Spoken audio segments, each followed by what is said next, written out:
Polícia Federal concluiu a perícia nas gravações das conversas do executivo da JBS, Joesley Batista, com o presidente Michel Temer. Vamos para São Paulo falar com a Natuza Neri.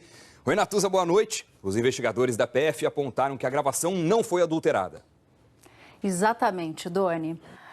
Os peritos concluíram que não houve edição nos áudios entregues por Joesley e que as interrupções nas gravações ocorreram por questões meramente técnicas. A perícia nas gravações das conversas entre Joesley Batista e o presidente Michel Temer e também feita nos gravadores apresentados pelo empresário concluiu que não houve edição, ou seja, não houve manipulação no teor dessas conversas. Essa informação foi confirmada por duas fontes de diferentes órgãos. Portanto, a perícia oficial desmente a perícia contratada pela defesa do presidente Michel Temer, feita pelo perito Ricardo Molina, que no mês passado chegou a falar entre 50 e 60 pontos de obscuridade, mascaramentos, que a gravação estava completamente esburacada. O que os peritos encontraram de fato foram descontinuidades técnicas, que na verdade são variações no sinal de áudio, provocadas por questões técnicas e não por indícios de fraude. Se a gente fosse comparar numa situação real, é como quando ligar para alguém no celular, a voz do outro lado falhar, isso não quer dizer que houve uma edição, e sim uma descontinuidade. Os peritos também concluíram nesse laudo que as conversas entre o presidente e o empresário têm lógica e coerência. O laudo foi entregue em mãos ao delegado responsável pelo caso. Ele foi pessoalmente ao Instituto Nacional de Criminalística receber esse parecer. O laudo conclui ainda que um dos gravadores apresentados por Joesley Batista, de fato, foi usado para registrar as conversas com o presidente Michel Temer. Camila Bonfim, de Brasília, para a Globo News. A defesa do presidente Michel Temer declarou que ainda vai ler o material para só então se pronunciar, mas já adiantou que considera o laudo não é uma verdade absoluta. A defesa de Temer também declarou que a gravação é uma prova que está sendo contestada em outros aspectos, principalmente em relação à licitude. Bom, vamos conversar com a Cristiana Lobo e o Valdo Cruz em Brasília e com o Doni no Rio. Bom, pessoal, a primeira-ministra da Noruega sabia exatamente quais eram os efeitos da Lava Jato, o que significava a Lava Jato, e estava bastante desconfortável com o desmatamento da Amazônia. Então, em que pese a gafe do presidente da República, lá eles estão bastante cientes do que está acontecendo aqui. Agora, sobre o áudio, aparentemente cai por terra, aparentemente não, acho que sem sombra de dúvida, toda a estrutura de defesa e contra-ataque do presidente da República em relação à delação da JBS. O que você acha, Cris? Boa noite, Natuza, Doni, Valdo. Olha, eu acho que este é um assunto que se encerra exatamente como todos nós imaginávamos e que não deveria ter começado. A ideia de pedir uma perícia nas fitas foi uma ideia de defesa mesmo, para ganhar tempo. Eles ganharam tempo e o resultado agora aparece. A gente viu há um mês, né, o perito o Ricardo Molina, ele fez uma defesa até política do presidente da República e agora cai por terra. E o processo todo contra o presidente Temer vai seguir um curso aí até muito mais rápido, talvez na segunda-feira. E a da Noruega, eu já ia falar Venezuela, estou quase igual ao Temer, só que com menos problemas do que ele, né? Bem menos, bem menos, bem menos. Mas isso mostra o seguinte, com um país com crise econômica, crise política, crise ética, ele devia ter ficado aqui cuidando do trabalho dele em lugar de cometer gafe no exterior e sem resultado prático nenhum para essa viagem fora de hora. Ele estava com receio de fazer essa viagem e ter a denúncia nessa semana. Não teve a denúncia, mas teve uma decisão no Supremo Tribunal Federal que não foi muito boa para o governo. Saiu agora essa notícia da perícia, né? A perícia indicando o seguinte, que não teve edição nesse áudio dessa conversa entre Joesley Batista e o presidente Michel Temer. E a gente lembra, né, Cris, que ontem, lá no julgamento do STF, foi lançado lá sobre hipótese, olha, e se uma prova que depois for considerada ilegal, era uma referência exatamente a esse áudio, porque os advogados de defesa do presidente Michel Temer contavam exatamente com esse áudio, se tivesse sido editado, para invalidar essa prova. Era a grande estratégia de defesa, foi até aventado isso ontem no julgamento do Supremo, mas essa tese agora, pelo visto, caiu por terra. É interessante notar que o presidente Temer, que lidera o país, que tem uma operação que revelou o que muitos chamam do maior caso de corrupção do mundo, foi justamente para um país que é considerado o menos corrupto do planeta, que é a Noruega. Agora, quando a gente fala da estratégia de defesa, de solicitar uma perícia e questionar a gravação, e a resposta da perícia vem, não, está tudo certo, a fita não teve qualquer adulteração, enfraquece. E aí a defesa vai para o plano B, né? Então, o plano B, a gente já viu até pela resposta, é avaliar, já que não dá para avaliar o conteúdo da conversa, não dá para questionar, refutar o conteúdo da conversa. E o encontro, que de fato existiu, você acaba avaliando a licitude dos áudios, né? Então, seria eliminar a prova para ver se elas não entram no julgamento. Agora, tem um detalhe, com toda razão, Doni, tem um detalhe nisso, é que com o resultado dessa perícia, desmontando, portanto, a defesa do presidente da República, vai ter um peso muito maior a denúncia da Procuradoria-Geral da República. Porque ainda que eles decidam separar as denúncias, crime de corrupção passiva de um lado, obstrução da justiça do outro e até organização criminosa na hipótese de um terceiro pedido de denúncia, o efeito do resultado desse laudo sobre a primeira, ainda que essa primeira não se relacione com obstrução de justiça, por exemplo, é ainda muito maior, né?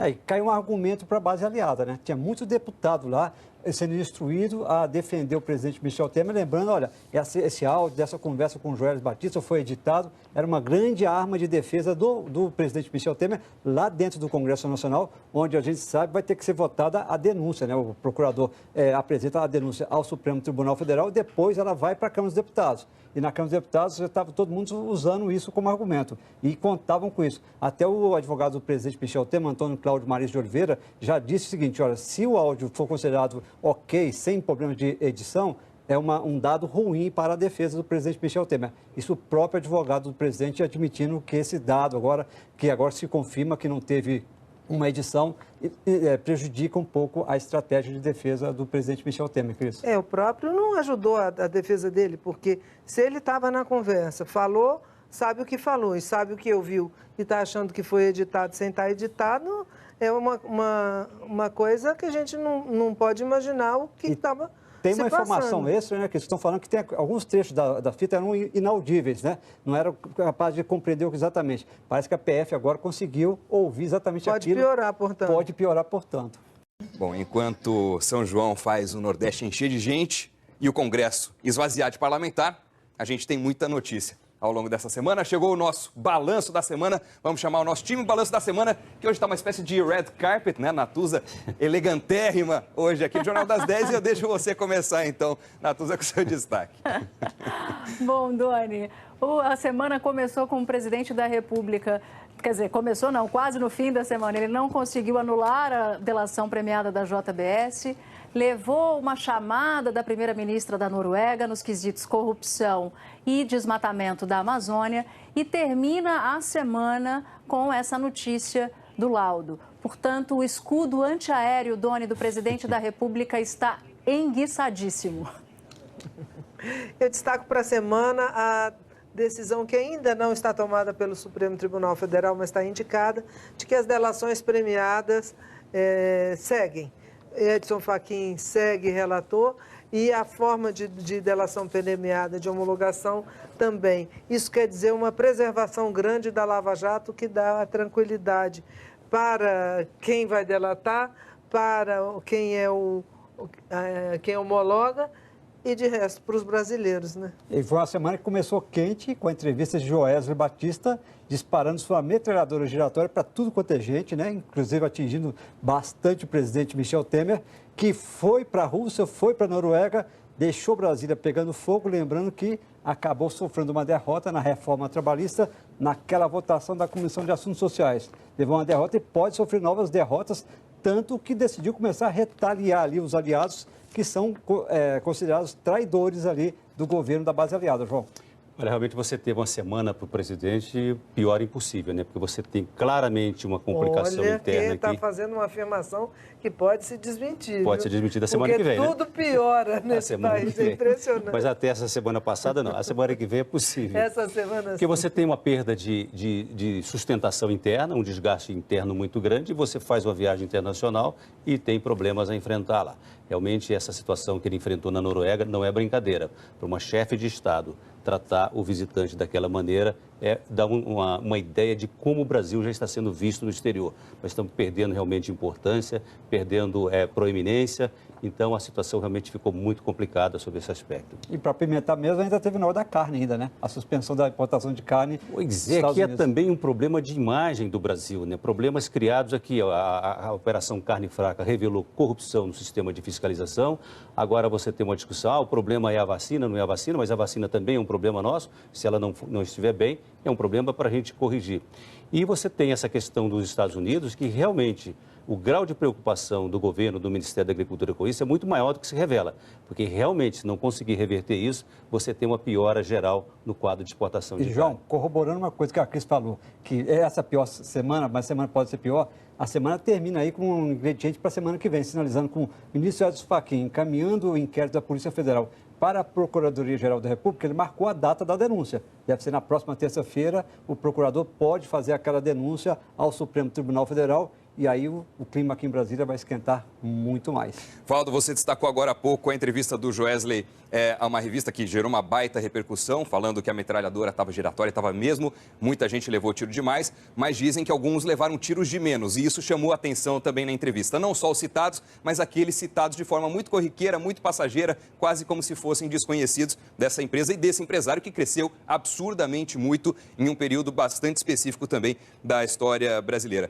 E eu acho que é interessante notar, Cris, que o julgamento do STF, o Brasil, na sua luta contra a corrupção, tem uma narrativa de muitos momentos de anticlímax, né? E havia uma grande expectativa por esse julgamento, embora ele tenha acabado até o momento no placar de 7-0, porque teria implicações em outras delações, outros desdobramentos, e vinha daí o risco de uma decisão que causaria impacto em operações da Lava Jato, em decisões, em delações já pactuadas. E eu chamo a atenção para uma frase de um ministro que eu acho interessante, que disse o seguinte: o que se deseja não é um país com muita delação, mas com pouca corrupção, com pouco crime. E a delação faz parte desse processo, dessa mudança.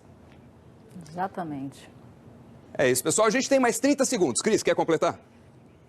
Olha, eu vou falar dessa ideia do FGTS, que é o tipo da ideia que não precisava ter aparecido numa semana com tantos problemas, ela se torna aí a cereja desse bolo horroroso da semana.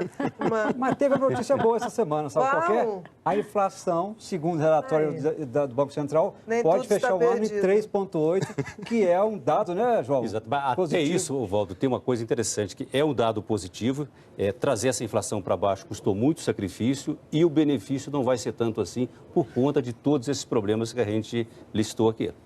É isso, pessoal. Valeu, obrigado, boa noite, bom fim de semana. Boa noite. Tchau, tchau.